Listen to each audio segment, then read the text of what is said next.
back with another edition of KC Music Talk. I hope you guys are doing good. My guest today is a cellist and a musician, Tim Kampen. How you doing? Hey, good. Thanks for having me. Yeah, no problem, man. So you and I met literally 3 minutes ago or something, Yeah, and on the phone. On the phone, we got talking a little bit, and we got hooked up by a owner in town. Basically, he runs give a little shout out to Anton Kreutz at KC Strings, and he kind of hooked us up, and he was right that it looks like we have a lot in common, and I'm glad he gave me your number. Yeah, I'm liking Kansas City so far, just visiting from Nashville, so it's been kind of a journey getting up here. I'm born and raised in St. Louis, but I have lots of family here in Kansas City, and it's always a good town to visit. All the great music that's happening here. Sure, yeah, that's cool, man. So for me, why don't you tell everybody a little bit about how you everything till now, maybe, Sure. In 1 minute. No, I'm just kidding. Yeah. Yeah. Go. So my father is a musician, plays guitar, songwriter.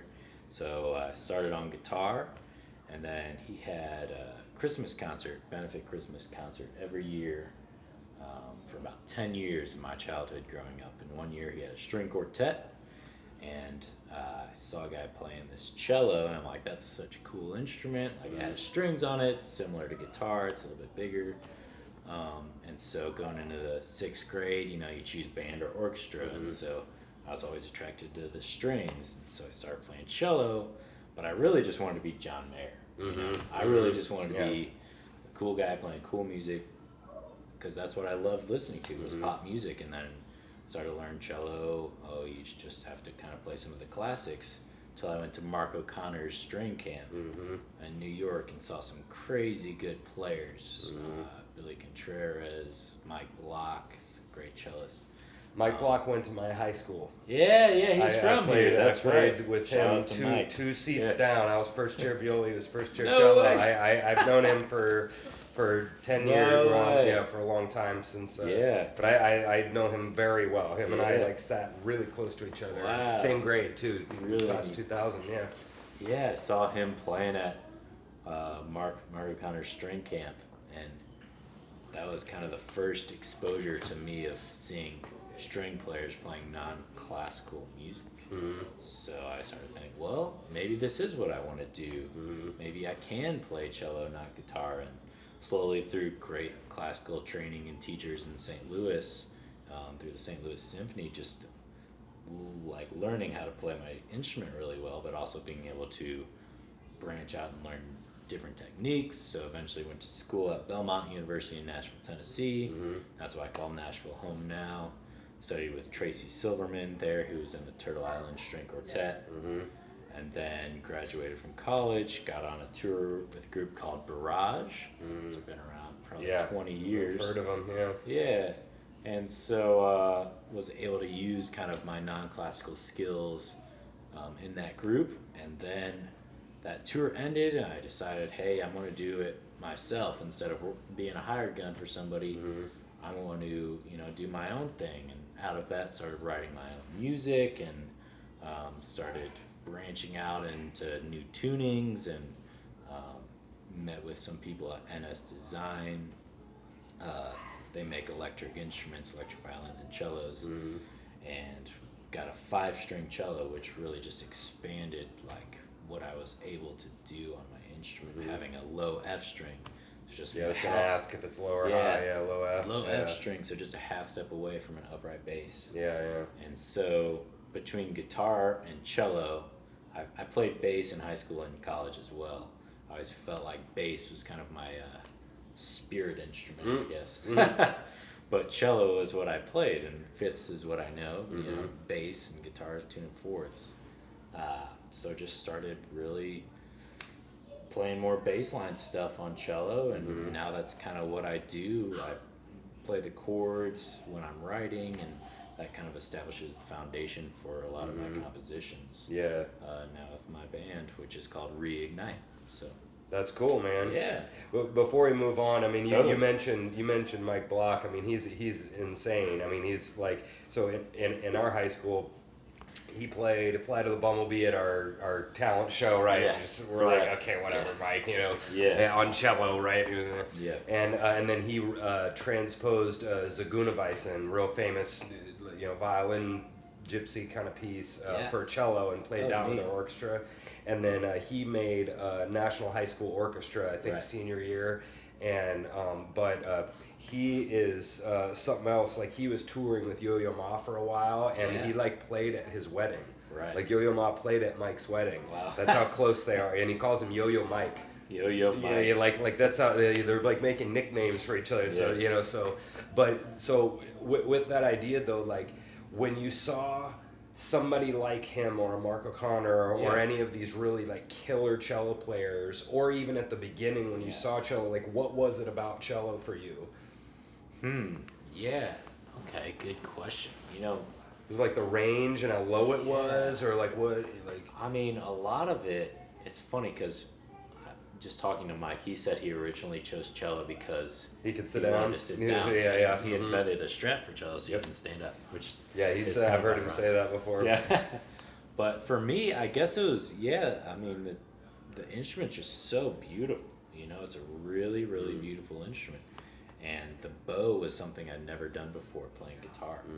And that's what I found really separates, violin family from guitar family isn't necessarily the tuning. I mean, there's a lot of variance with that, but it's more so the bow and being able to hold out a sustained note and just kind of the power that the cello has, But seeing players like Mike or Mark O'Connor or Sarah Caswell or different people playing and just seeing how they could almost take what a guitarist could do and then do even more with it, because their bow, like, you have this spiccato that like a guitarist kind of does with the pick, and then you can really expand on that, and the bow is just like so complex with so many different variances that it has. But I don't think I can say one reason for what really attracted me to the cello, but I think the bow and just the richness of the instrument is just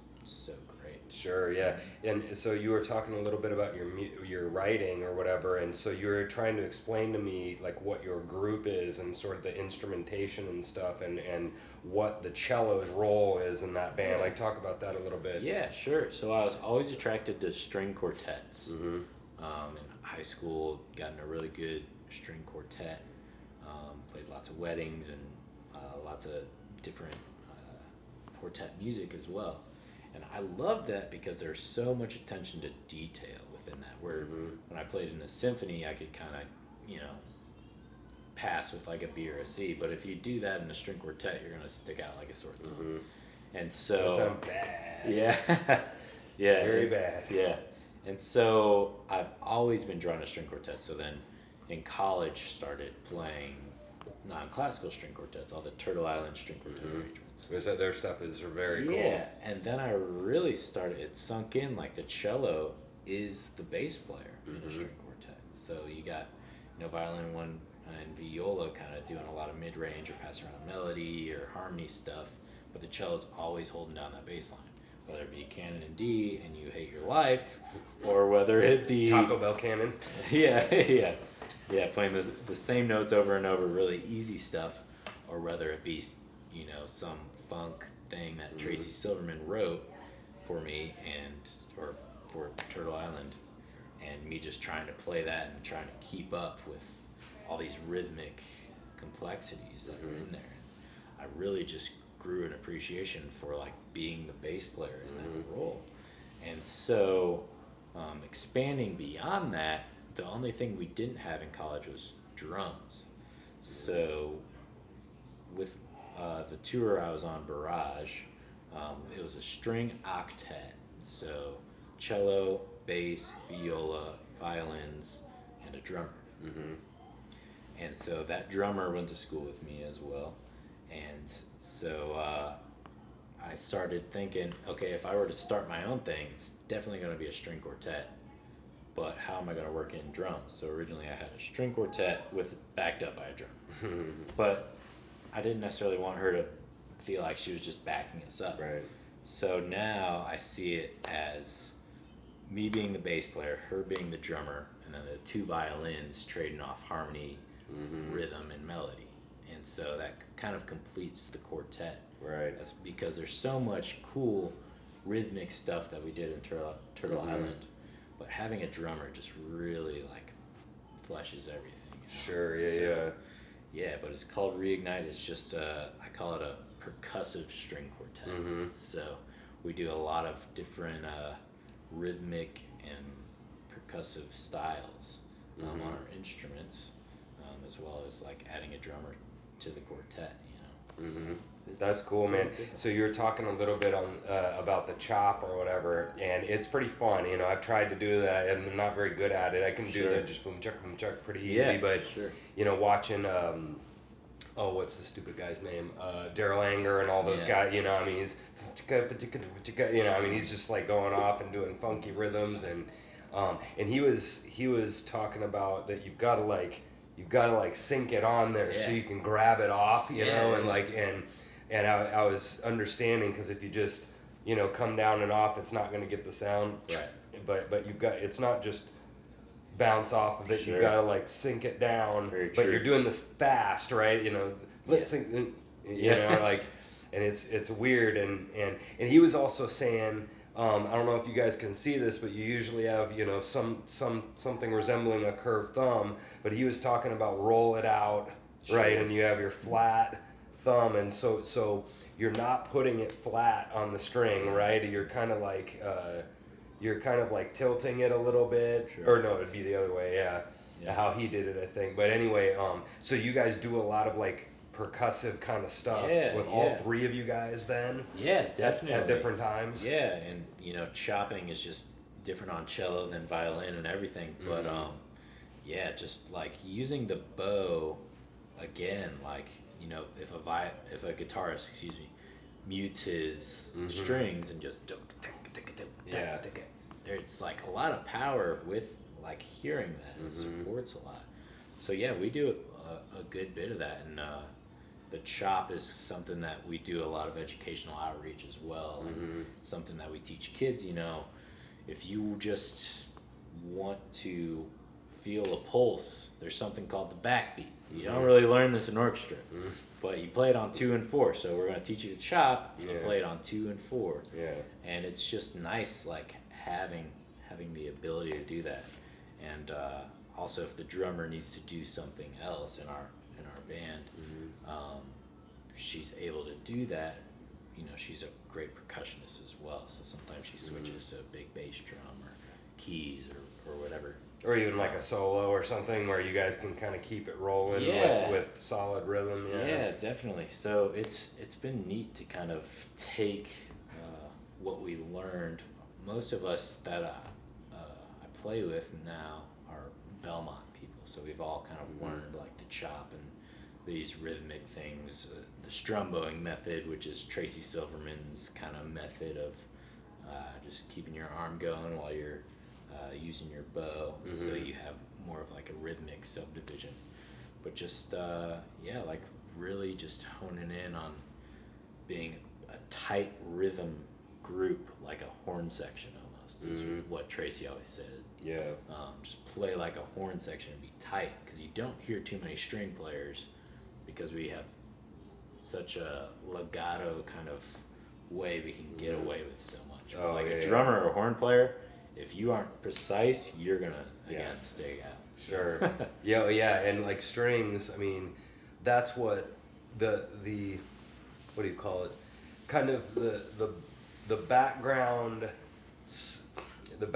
like smoothing, accompanying kind of a thing. Yeah. I don't think there's better instruments for it. Yeah, there isn't any. I mean, we're the best idea of having kind of background and giving some texture to the song, but that is a problem when you want to like really blast out hard. Sure, we can still do it, but it's hard, right? It's definitely something that I encountered. So after the tour, I kind of went back to my freelance life and became again the cellist wearing all black, sitting behind the artist. And I just felt like expendable almost. So like Oh, you were. Which, No, just yeah, kidding. no, but honestly, like, there's better classical players out there than me, and I felt like I wasn't really using my creativity for what my maximum potential could be, because I knew there were some really great classical players that I felt, should be on these gigs, but,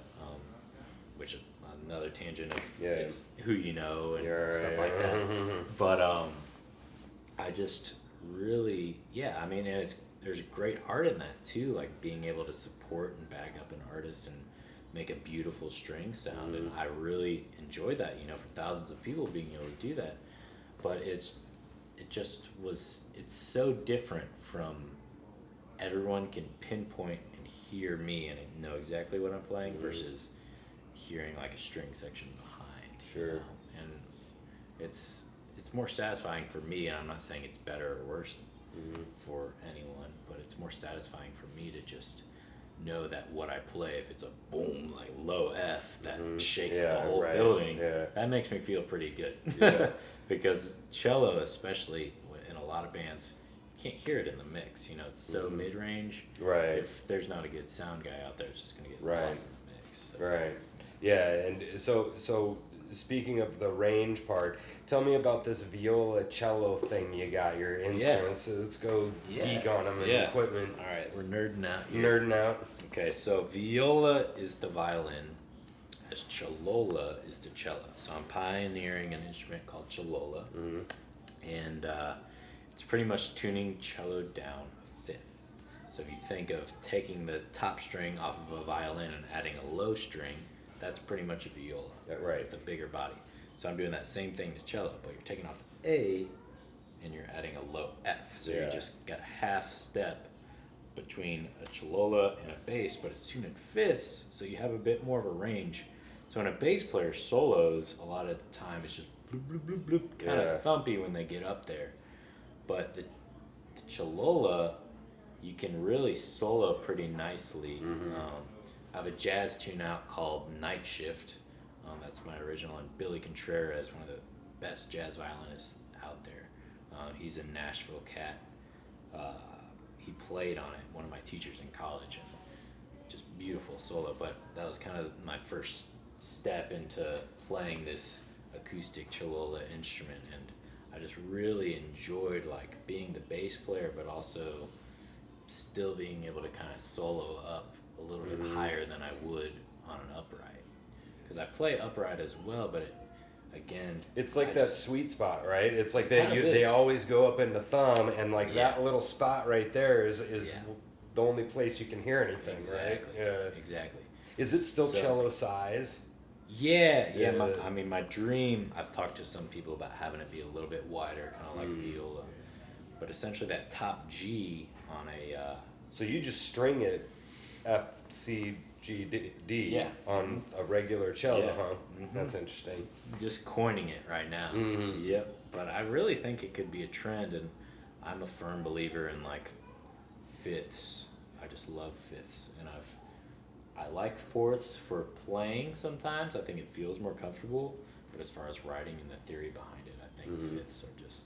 It's much better. Yeah, just kind of. I can't do fourths, man. Mind. Yeah, I can't do it. I'm in fifths mode, and I'm done. I tried guitar, and I was like, I could chord, I could learn all these chords and stuff, but man, I don't know how those people go from banjo to guitar to mandolin, all three. I don't know how they do it. Yeah, that was a big struggle for a while when I was kind of switching from cello to electric bass, and it was just like, my mind was so confused. Oh yeah. Because just all those different tunings, am I playing a D or D?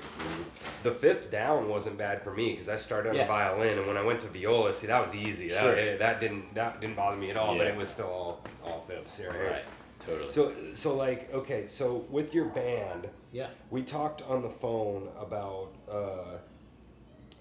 about musicians in general. We were talking about like kind of as a hired gun or as a band leader, and kind of the different struggles or challenges with that. To talk about how that's been kind of running your own band from like the businessy leader side. How was that? Yeah, completely different because it has its pros and cons. So as a hired gun, you show up, you play your part, get your paycheck, you go home. As somebody that's hiring you, you do so much more work, and then the person shows up, and then they play, and then you write them their check, and then they go home. But it's entirely different, like looking for those people. And so all these different violinists that I've mainly found in Nashville, because Belmont's a great contemporary string program, as well as Berkeley. And Berkeley up in Boston attracts some really good non-classical string players. So our last tour, I kind of was searching around for different players, and 2 of them were from Belmont and 1 of them was from Berkeley. And so we all just kind of collectively got together and made this thing happen. But you know, it's different when you're searching out people and seeing if they're the right fit for the group, you know, because it's a lot like when I'm hiring somebody, I want them to put like as much in as they can. But then I've been on the other side of it too, where I say, you know, you're not paying me enough to really like give me what I really want, like would be able to do. But I found like even when the pay is right and I find the right players and stuff, sometimes it's just some players just aren't willing to like give everything on every gig and really work hard unless it's their own group. And so that's kind of a sign for them, well, if you aren't willing to, you know, give me your everything, like maybe you should do your own thing. So it's just kind of been trying to find that balance, but there's so many talented violinists out there, and social media has been a great way to find some more, and able to collaborate with Zach Brock, which just blew my mind away on our last song, Despierta. Zach Brock is a Grammy-winning violinist. He's said to be the next Jean-Luc Ponty. He is on tour, or just was on tour with Snarky. I was able to see him here at the Kaufman Center. Also, super genuine guy. Super nice, and showed up to the gig and like gave it his all. Like, and it's just amazing to work with somebody like at that level. Like I would say, an A-level contemporary string player, and just blew my mind away by how genuine and how complimentary he was and how nice he was. And it's like, this is like kind of where I want to be. Like I want to be playing with these people that kind of like see the vision and want to put like their heart and soul into it because they care about the music. So trying to find that balance of, you know, being able to pay them and getting the right gig, but also like having them be equally excited for the project, because at the end of the day we're just tossing numbers around, so throwing numbers. I find it always funny when you have because I agree with you that I think there's not only 2 types, but there's kind of the guys that kind of get good at everything and they become the kind of studio hired gun kind of dudes. Yeah. And then you have the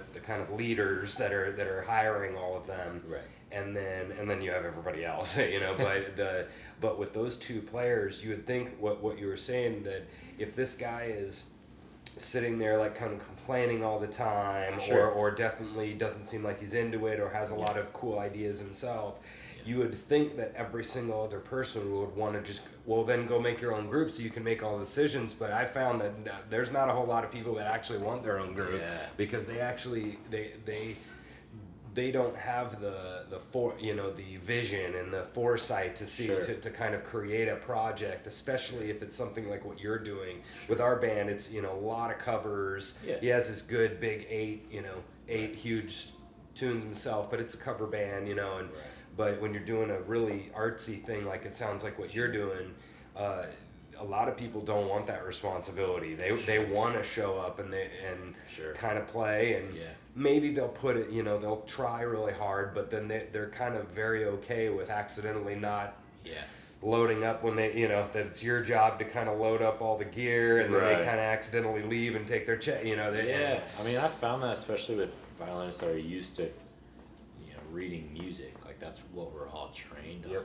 Is, you know, a lot of gigs you show up, read the chart exactly how it's written, otherwise you'll get fired, you know. Like don't improvise. But I love violinists that can come in and like give their own flair and flavor, and me not say this is exactly what I want you to play. Right. It's so nice when you hear and feel like somebody's musical interpretation and they have, you know, not just one idea but maybe multiple ideas. It's not hard, or it's not easy to find that, especially because you know how many contemporary non-classical violinists you will come across every day. So, well, I think maybe the other problem with that too is that there's a lot of people that get really pissed about that. You know, they don't want you to come in and play because you have the stupid, you know, you're supposed to have sharp here and cordero there, you know, and when you, especially in classical, I mean, symphony, that's not a thing, you know, you come in and you play, you know, and so like in our band, that he allows me to kind of do that where, you know, we have the song and you don't get to decide the structure of this, you know, there's chords here, but with my comping, he's like, I don't know what you should do it, Rob, you know, like go do your you know, go play what you need to play and put your little flavor on it. And very true. And and I've had a couple, when I was running my own band, I was telling you, it was like a Fish kind of jam bandy, you know, prog rock kind of thing, and I brought some jazz guys in, you know, and I'm like, let's play some Stone Temple Pilots, but I want you to like do funky over that, instead of regular rock beat, you know, jazz chords on the guitar instead of, it still sounded real close, but he just added some, you know, same beat and same, you know, but anyway, but so you find that that it's with the violinist specifically, it's been. I mean, I'm asking a lot out of the violinist too. You know, like like me being a newer composer, coming in and asking like, okay, we have like an hour and a half show to put together in a week. Like that was our last tour. We had 1 week to put this show together, and it was just kind of a reality. And it's like, this is kind of going to be a boot camp, like. Unless you prepared and like did your work up front, like you're gonna get your ass kicked right now. Like this is like gonna be really, really hard.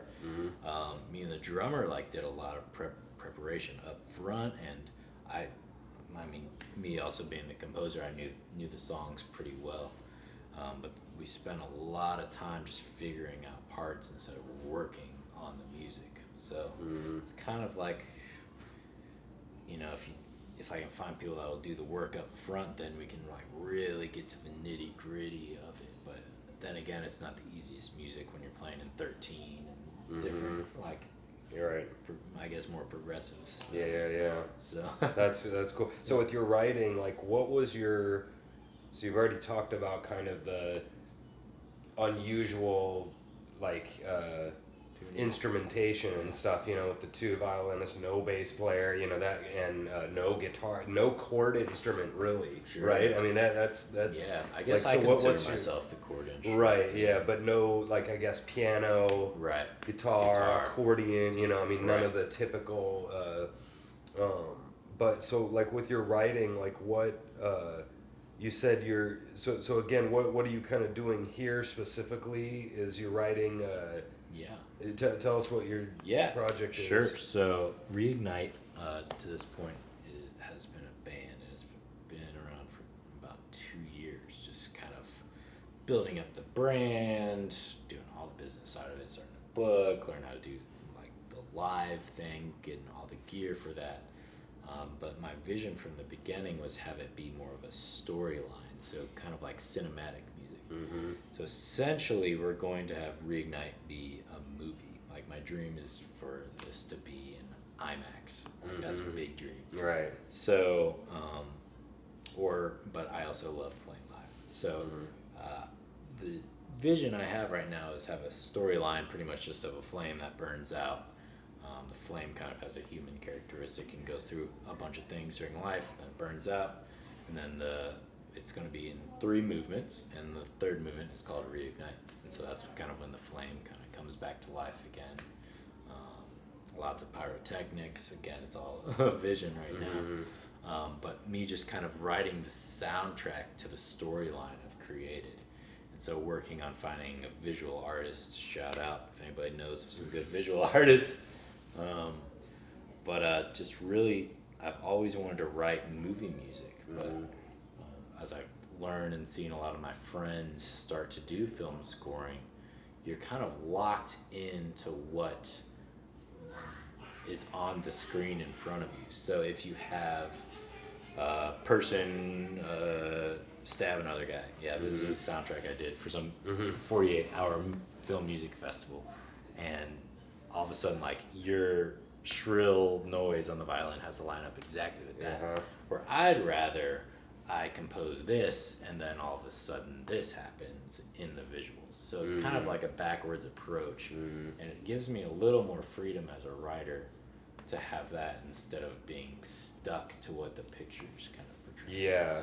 So you're talking about music first, art second, not the other way, in a way. Yeah, visual art. The visual, and because a lot of times I know that, I mean, visual is so powerful with music. You know, I mean, movies would be terrible without music, right? Commercials would be terrible without me, and so, like, I know when I did my 2 albums, I was always thinking about the kind of 2 spectrums of, you have the kind of regular singer-songwriter guitar player who's kind of just writing song, and then you have now this whole other deal where you're like writing, and maybe even if you have characters, and in this song it's not just 2 characters, it's these 2 characters in this exact moment, and when you get into like words, that's now a whole nother deal of they have to say this exact thing because the storyline, you know.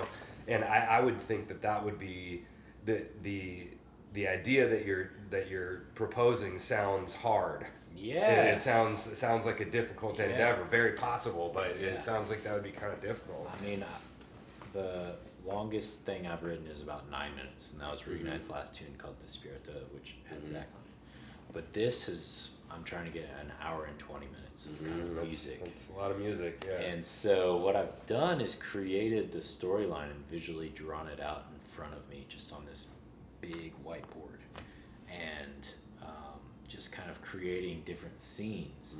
And as I'm writing, you know, I'm looking at that, I'm like, okay, so this is going to be this moment.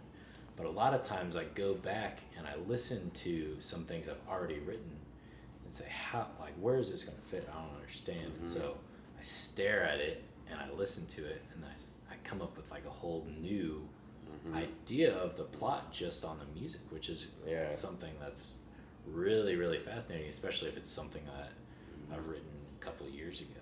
So, for instance, there's this one tune with a great violinist, Kyle Pudence, in Nashville. He makes his own 7-string violins. He played on one tune. It was a cover, but at the end we have like this epic cinematic outro. This is like MIDI bass, like full string orchestra that we layered like 20 string players on or something. And he's just shredding on his electric violin. And I'm like, where can I fit this into our into this story? And so I listened to it, and then eventually I'm like, well, maybe this is kind of where the camera like zooms out and you see like the whole world for the first time.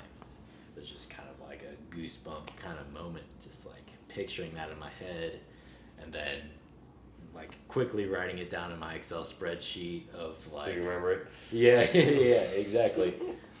So I can tell the visual artist and try to like get my vision to them. So I've just now kind of started reaching out to different visual artists. Sure. But and so that's one thing that I found really fun, because I tried to do kind of a concept album kind of thing. It sucked, but it was, you know, I tried to go, okay, this needs to be into here and this needs to be, you know, and even the songs, like ours were, you know, 7-9-ish minutes, you know, so I had quite a few sections in there and whatever, and I always found it way more fun than the actual coming up with the riff or coming up with the stuff, to do all the arranging afterwards, all the editing, and kind of like the example I always use is, so you have like, say you got a song, like you have like kind of a verse, chorus, bridgey part, and then I know that I eventually want to come back to another verse, chorus at the end, but I know I need something here. You know, and then I've already written this other thing that's really epic sounding.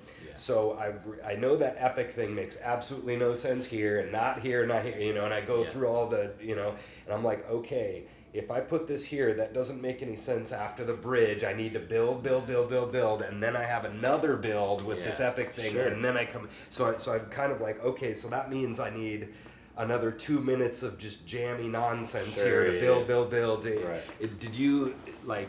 It sounds like you have your whole storyboard or whatever, and are you kind of thinking in those terms, sort of? Or? Yeah, a little bit. I mean, it's great now that it's not feather and paper anymore, like in ink. So it's like I use Logic, and it's just amazing how I can just take a whole section and be like, no, I don't want to hear. I want to hear, and then just boop. And it's so like freeing from a creative standpoint. And then if I don't like it or if I want to copy it over, then I can. It's so freeing from like just to be able to do that and see these different moments and just try things out with and being able to hear it like right away. You know, it's such a blessing to kind of take it for granted of just being able to hear any instrument you want MIDI right in front of you on your laptop, just with your headphones right there. Like imagine being Mozart or Beethoven and pounding away at the piano, writing it down real quick, maybe having some sort of picture in your mind, and then not being able to hear it for whoever knows how long. You know. Well, Mozart could. Yeah. He could just hear it in his head, bastard. Yeah. But, you know, and then. Yeah. No, Salieri. Actually, it should have been this. You know. Yeah, No, but just as kidding. you enter the more romantic music and impressionist music, that they're kind of, and I mean, I guess even in operas, like you're kind of writing for a story as well, like writing for a purpose. But it's just awesome being able to hear it right away and be like, it doesn't really fit, or there needs to be something there. So I have a lot of sections that are kind of highlighted in yellow, being like, what should I put here? How do I fill in these gaps? And I think the best way to do it is just to listen, and then eventually maybe something new pops up, or maybe a new moment in the story comes to your mind when you're sleeping, or there's just all sorts of possibilities. Which is really annoying, right? You know, you're ready to go to bed and you're like, oh. Yeah, I just thought about this. And then you're like, I'll remember it, and you don't. You know. Voice memos. Yeah, where you were the one I was talking to about voice memos. Yeah, so you just, you know, I have like 2 days worth of voice memos.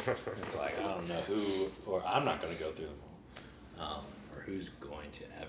But it's just crazy. Like, that's kind of where I get to the point. It's like, I can be a composer. I have too many ideas.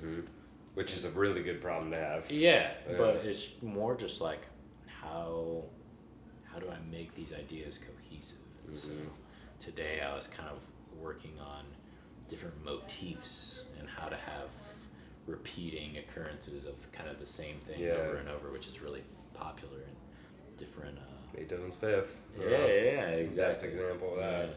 I worked on that with my students the other day. Yeah. Showing them you can have your, you know, we were doing kind of because we were working on improv. That's a good segue to improv. Is like I was showing them you have like a, you know, a diddle diddle diddle diddle diddle kind of thing. Yeah. And then you can do diddle diddle or diddle diddle diddle, you know, sit on the same one triplet. Yeah. Or diddle diddle diddle diddle three, you know. Yeah. Or dida dida dida dida. That's another you know, I was showing them all the different versions of the same, and now we haven't even gone up yet. You know, then you add those, you know, times 2, and now you've got 30 riffs you could play. You know, it's kind of totally endless. It is, endless. It's crazy. So with improv, kind of switching gears, we were talking about that on the phone, and we were talking about kind of the challenges with string players. And one thing I'll mention a little bit that's been always funny with me is that with Suzuki, we are ridiculously ear trained, you know. So I was always used to hearing, "Oh, What a Beautiful Morning" off of Oklahoma, or say, you know, some random song, you know, Bare Necessities or something as a kid, you know, and trying to like play that with a bow, but it's singing, right? And so you have the singing part, and you're trying to do the exact, you know, when you're mimicking and stuff, you're trying to excel, you know, the exact stop, the exact slide, the exact, you know, and how that was always tricky specifically with string players, because they've got this stupid bow thing to deal with. And I always find it funny, and I think I was mentioning on the phone a little bit about, in particular, like swing beats, you know, doing that with a bow. And I always find that you have a lot of string players, and this happens a lot at schools, right? When the orchestra teacher needs to like engage her kids, so not playing Bach all day, and she picks these contemporary monstrosities that somebody's written for orchestra, and they're all and they got the gallop horse thing going, and like that always drives me nuts when people don't know how to do swing bowing, but they're like pretending to teach swing bowing. What is there any like challenges that you found from as a string player doing improv? Or I think the bow is just kind of like a complicated thing, but I also think like anything like that is just about early exposure. So I was exposed to the blues and different things growing up playing guitar, and that's kind of my foundation.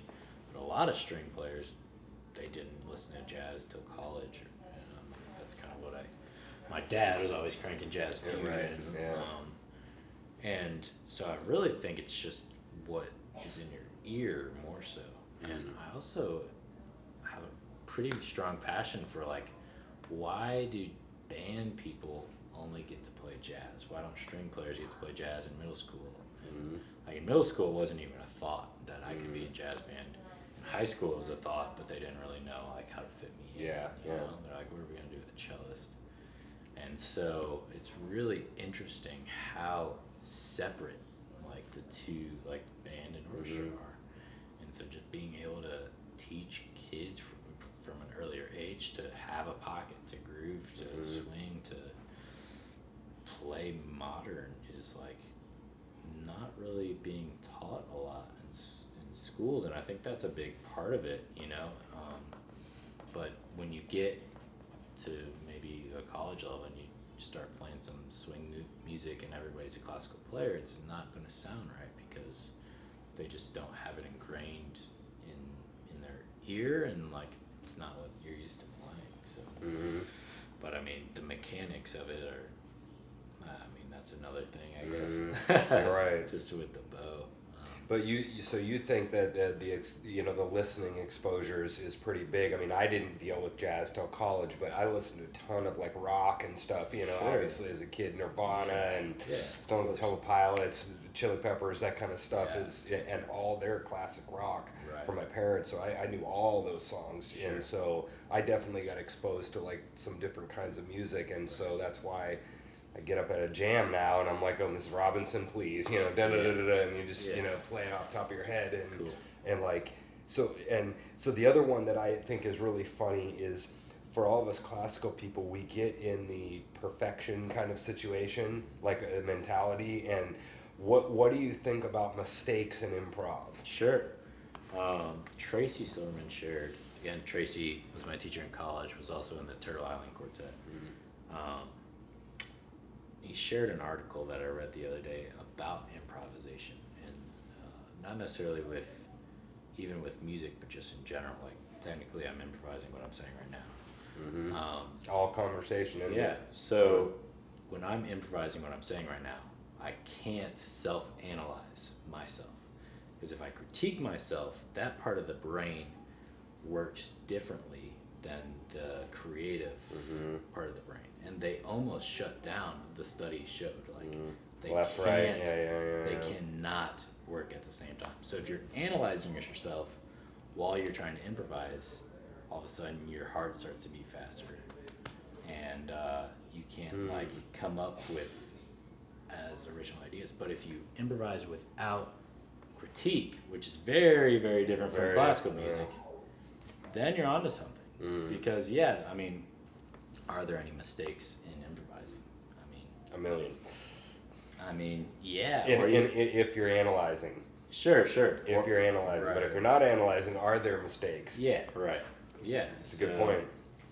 Just kind of finding that balance of being able to let go when you're performing, or like when you're trying to just work on improvising. And Zach Brock and I had a pretty long conversation about that. Like, how do you even teach improvising or practice improvising when, okay, I'm sitting down, I'm going to improvise this new idea, okay, I'm going to do it again, but it has to be completely different. How do you improve upon that? Where in classical music, it's like, I'm going to play this and then I'm going to do it again and try to get it better, and I just critique myself. But it's very, very strange. But yeah, you really can't criticize yourself. But with improvising, I really find if you do the practice and you get what's in your ear, or you transcribe and you get it in your hand, and then when you're improvising live, if you can let go and just be able to sing and you have the vocabulary, that's when like true magic kind of starts. Right. So, just being able to, I mean, I see music a lot of people see music as a language. So if you can speak it fluently, like that's a lot better than just like being able to say a few words, you know. So I really think a lot about that with improvising, just being able to create new sentences and new ideas based on other ideas that other people have had. So if you hear this cool riff that's like a whole tone scale, and then you go home and you learn that riff, even if you don't know it's a whole tone scale, and you learn it in like every key, and then you go to a jam session and you're like, oh, this would be a cool spot to put it, but you aren't necessarily thinking like, I'm gonna play a whole tone riff here.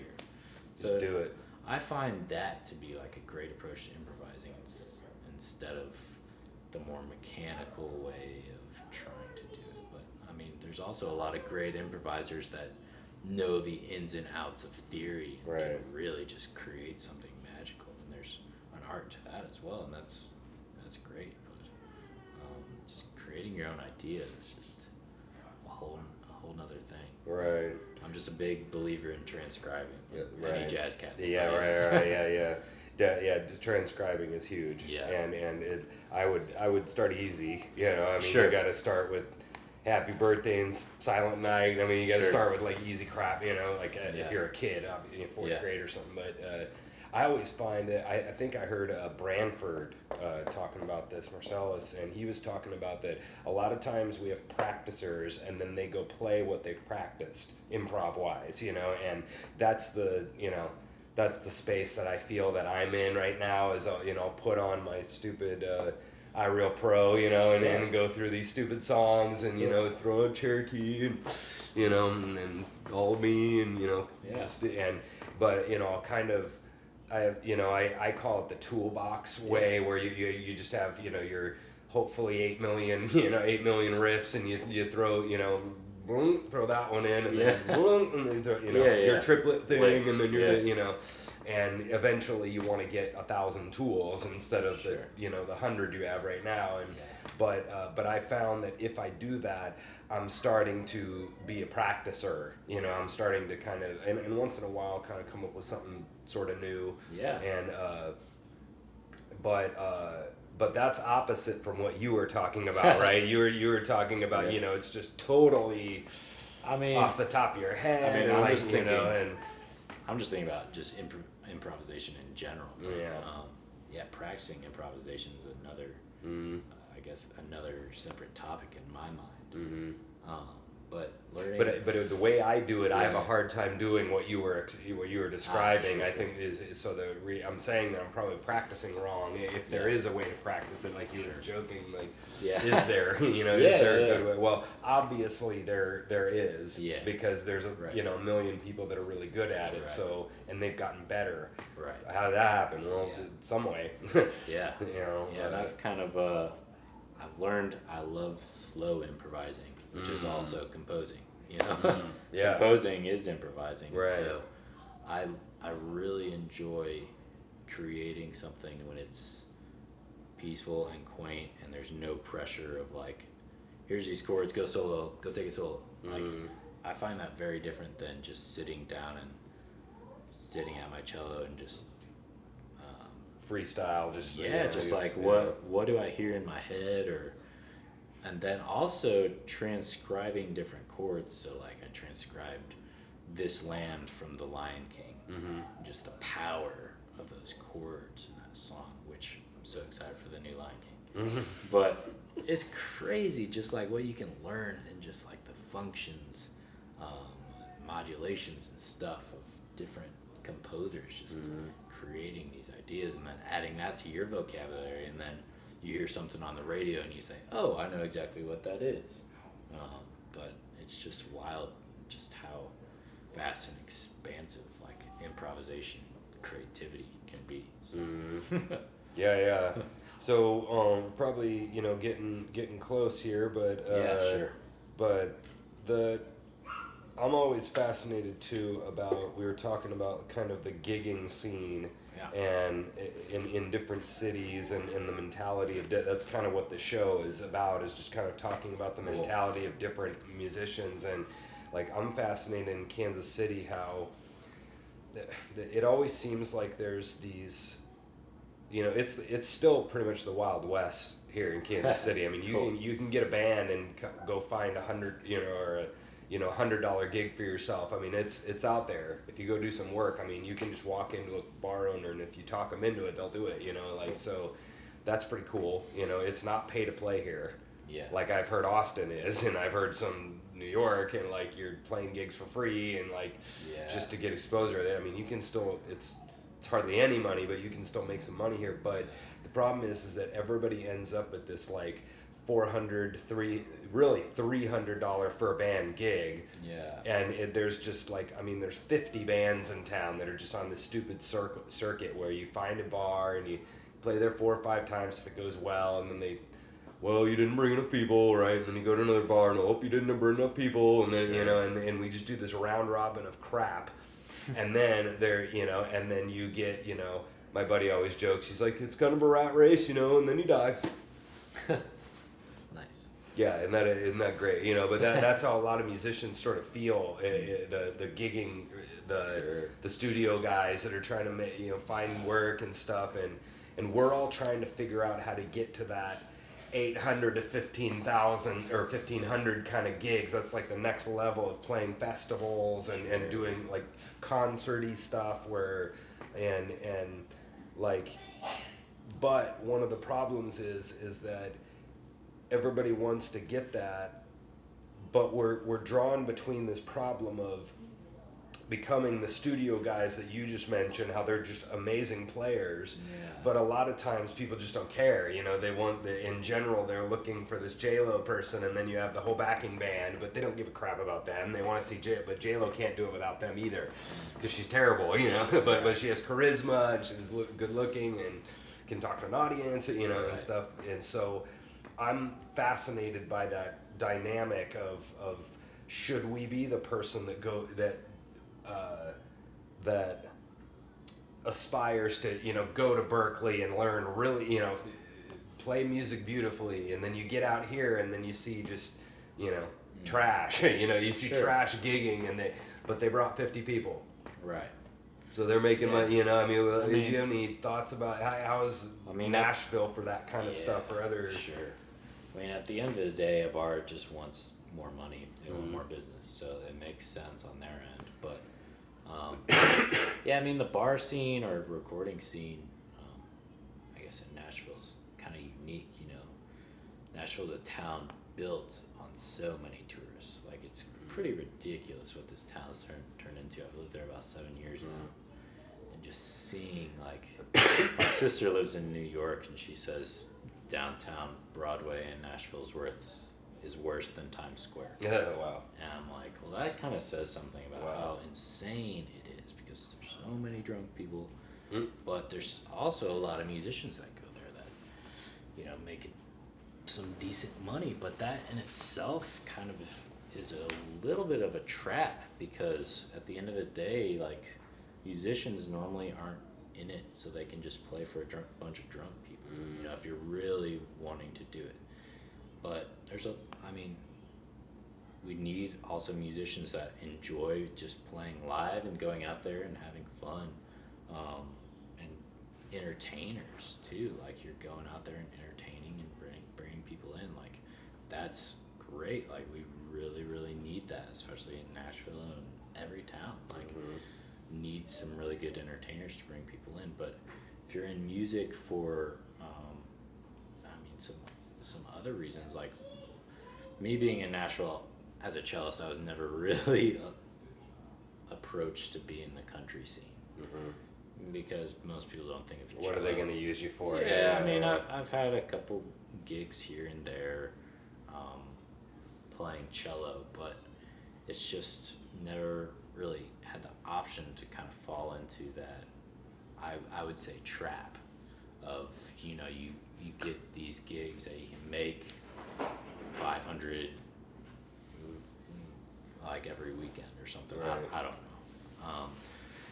And it's great, short term, but like, what's your end goal long term? Is your, are you just going to be stuck in the trap, like you're saying, your whole life, and then never be fulfilled musically because of your art? Or are you going to decide, like, that's not enough for me, I'm going to turn down that gig even though I need the cash right now, and try to like really pursue music for the reason I'm chasing it? And so I think that's unique to every single person. And so I kind of made the decision of, I really want to play music that I enjoy playing, and that I eventually came to the realization, music that I write, I've only been writing for about 1.5 years now. And so just kind of making that decision along your journey of trying to find what really like excites you, makes you passionate about this thing called music, because it's everywhere. It's in your car, it's in the shower, it's at work, it's at the grocery store.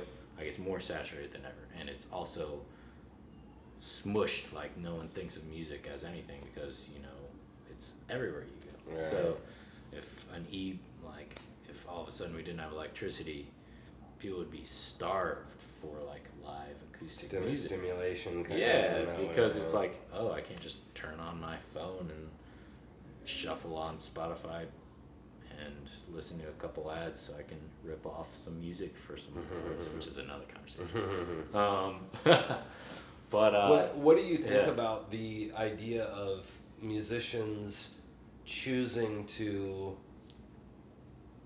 be kind of a cover player? Sure. And then doing your, I hate to just put it in two categories. Yeah. You're an entertainer and you're an artist. I hate to put it that way, but there's some guys that obviously don't, like we were talking earlier about the guys that they don't want to be the band leader. Well, there's some guys that don't want to write music. They don't do that. And so they're like, I'm always playing other people's tunes. Yeah. Forever. Yeah. And like, I mean, what do you, like, I guess you kind of already answered that it's not, it's not bad or good, I guess, I mean, people are always going to want to listen to familiar stuff, and so I think that's the struggle as the artist, is your stuff isn't familiar until like people listen to it a lot, which means that you're successful. And so I think cover music is essential. Like, even in our live show, I try to throw in some cover tunes because people need something that they can sing along to. What kind of cover tunes would you choose to do with your group?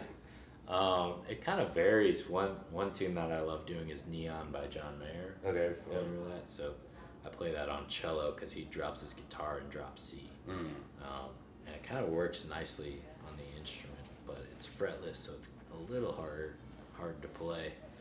But I never learned it on guitar though. But sorry, bring me back. We're talking about the covers. You're talking about what covers you play. Yeah, sure. So I mean, it's good to play things that people are familiar with, and it also like allows you as an artist to understand other composers or other artists' ideas, and like, why is this song so successful? And you can go into the theory of it, like, because they have a 4 minor in it. Like, everybody loves a 4 minor, and so like, that's what the bikers are saying. Yeah. It's like, oh, dude, I love that. Well, I'm 4 minor. saying, I guess I'm saying me as an artist. Right. Yeah. Like, after learning this song, I can see like the beauty and how great this is, and why this song's been sung for 60 years. And so that allows me to think, okay, how can I write something not just for myself short term? Because I don't think music should be selfish. I think it should be selfless and something that is for other people. 'Cause I mean, I guess there's a time and a place, playing Bach for yourself, here and there, but I really want to write music that impacts people and something that maybe will be around for a long time that people will listen to, because, which I'm not saying it will or won't, but maybe it will, But, it's possible, yeah. Did just had a thought in my head. What was it? I don't know. I'm greatly drawn towards. I can't remember what it was. Yeah, I'm greatly drawn towards Pat Metheny, which is kind of cool being here in Kansas City. But he's been a huge influence of mine. But when I tell people that my age, they're like, "Who's that?" I'm like, like the greatest living jazz guitarist and composer in the world, like modern day living Mozart almost. He's won like 19 plus Grammys. I forget how many. Yeah. But people don't know who he is, and people wouldn't hear his song, or wouldn't recognize his song, other than like on the Weather Channel. That's a joke. Stuff I write. But should go on the Weather Channel. But he was a big one, kind of doing what they started to call smooth jazz, Yeah. right? And then everybody wouldn't give him the time of day, like thinking. I mean, his band was killer, and I mean they were doing some like real stuff. Yeah. But he had, I know that some of that smooth jazz has some of that kind of. I don't know what you'd call it, but like sort of the synthesize-y sound, and they're like, this sounds too poppy to me, even though the playing is killer guitar riffs and and stuff. And well, what I love about just him is like jazz is never confined to one thing. It's never, you have to learn these standards. That's jazz. Jazz is always expanding. It's something new, and like there's no box around jazz. And that's really why I just love his music, because he says he's writing music for that people will want to listen to when in the future, when he's not around. And I would love to think that of myself in my own writing. Like I'm not necessarily writing for just right now in this moment, but for something that I believe kind of lies ahead. Oh, sure. And so, I mean, I guess going back cover songs, and that, but it's just kind of like whatever like you really feel drawn to, or whatever your passion is. It's kind of a natural no-brainer in your mind of, oh yeah, this is like I enjoy doing this, and if you enjoy doing it, then do it. Like if you enjoy playing cover songs and entertaining a crowd, we need those people. If you enjoy writing music, then do that. If you enjoy, staying at home and writing sync licensing music, like there's so many different ways to be a musician now because of technology that you can feel fulfilled. But I've really found, like, in order for me to really pursue my art and be satisfied with it without taking all these other gigs, I almost need a new revenue stream, a new income source. So I kind of have a passion for developing a school that teaches musicians not only music, but also gives them trades for and skills so that they can support themselves doing their music. Yeah, that was the other thing I was going to ask you, is about like kind of the problem that all of us run into is kind of day job or not, I mean, that's the argument that I was kind of getting to with the artist entertainer thing, is that, when I go and get into a country band, all of a sudden I can kind of, no, I'm not making a living at it, but I'm like actually getting money for gigs, and like so, and then you have this other stuff. They said, bebop closes more clubs than it opens. That was a Ken Burns line from his jazz thing. And it, like, and that's always the struggle of finding your handyman job or your UPS or something. And that I've had a lot of different opinions about that on the show, and I've heard at college they'll tell you, well, if you want to become this Berkeley person, this good studio player and pretty up there, you got to basically kind of hope your parents can kind of fund you for a year, and you just literally just sit there and practice for a year, and maybe that might be a good time to do it at college, and you just go for it hard, and do literally nothing, no job, and you just go at it hard, and then by the time you get out of college, you're pretty good, and then you do it. But then other people I've heard are talking about, well, if you get your day job, then you don't have to be in these playing monkey musician, monkey up on stage musicians, and you can go pick your string quartet, perfect, artsy thing that you want, and you don't have to worry about money. And I mean, what's your thought about that? Yeah, I mean, I solely believe like music should be for the art of it, and so I've really found having every musician should have a side hustle. But the side hustle can't drain your creativity. Otherwise, it's not going to help you. And I also think your side hustle should support your vision. So, for instance, I'm here in Kansas City for a month. When I go back to Nashville, I have a couple connections about trying to start working on live sound, which I have a little bit of experience in. And I think that's a side hustle that can push me forward with my career of music and not necessarily drain me entirely, and it's also given me a new skill that I feel like I would love to learn. Oh, totally. So finding something, which it's not easy, finding something that you enjoy and also pushes you further with your own career, I think is really important. So kind of like killing two birds with one stone kind of a thing, instead of, oh, I'm going to do this thing of I'm gonna fix lamps, and then I'm going to and then I'm going to play cello. Like that, those two things are just completely opposite. And I've found that like that kind of drains you instead of really gives you new creative ideas of something that can really push you forward. So that's interesting. I think it's important to have multiple revenue streams too, not just one. And it's kind of the gig economy trend. It just is what it is, kind of. Have 4 different gigs that you do. Maybe 2 of them are, or one of them's playing out, and then another's doing this, and another's doing that. But it's not like a soul crushing thing that you hate doing, because like at the end of the day, you might as well just go get a corporate job if you hate what you're doing. Or I'm not saying that people there hate it, but sure, but yeah, we that happens a lot when for me, I was doing like all music, right? I was teaching it, and then I was always every waking second I'm listening to it, and then I went out to a gig, and then I go back teaching, and it's just music. And it was really nice to have this handyman thing that I do, because you're saying opposite a little bit, that sometimes it crushes the music because you're not like kind of all in, but in a way for me it's felt good because I was literally doing all music, all day, and so it was nice to kind of decompress that. But I understand what you're saying about you're kind of not all in though. Sure. And that's your choice, I mean that's the trade-off you're making, I mean because there is a there's a too far burnout thing too, but it's a hard balance, I would think. I mean, you can definitely like oversaturate yourself, I guess, with music, and especially in the gig life. If you have so many things going in your ears, like sometimes it's hard to really focus and be creative. And I guess at the end of the day, that's what I love about music, is just the creativity behind it. Sure. Especially with jazz.